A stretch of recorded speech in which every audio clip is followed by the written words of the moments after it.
The Science of Mind by Ernest Holmes, August 28th.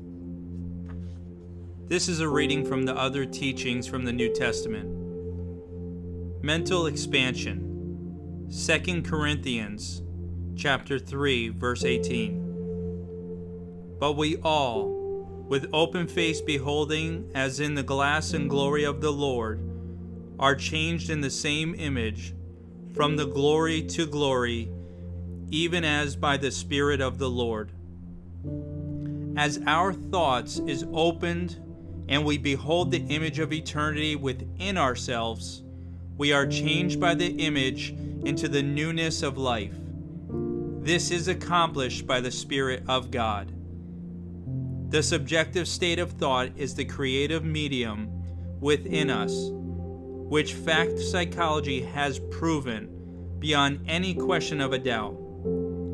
Emerson tells us that we are the inlets and might become the outlets to divine nature. We are already inlets, but we must consciously become outlets. A great mystic tells us that the upper part of the soul is merged with God and the lower part with time and conditions. Plotinus says that when the soul looks to God alone for its inspiration, its work is done better, even though its back is turned to its work.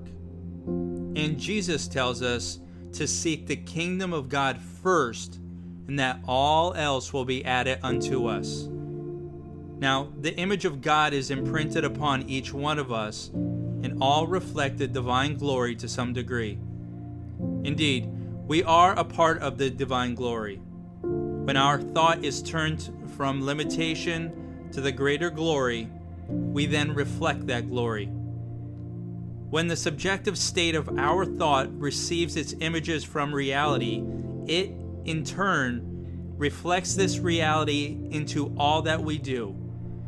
And gradually, as this process takes place, the outer man becomes changed, and as his concepts become enlarged, so his conditions and physique take on the newness of life.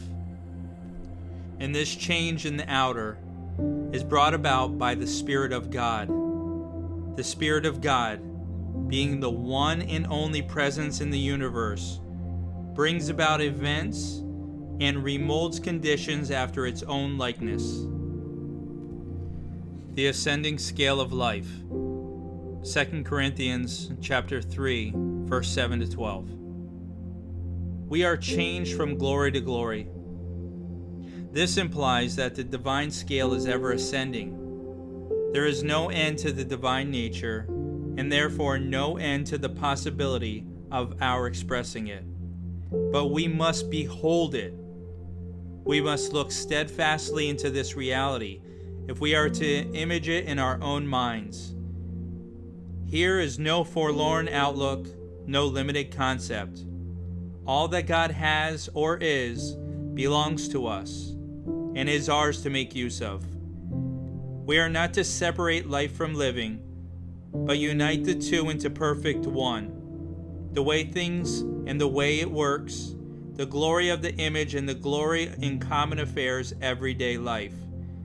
Nor hath the eye seen, nor can the tongue tell greater possibility of any soul.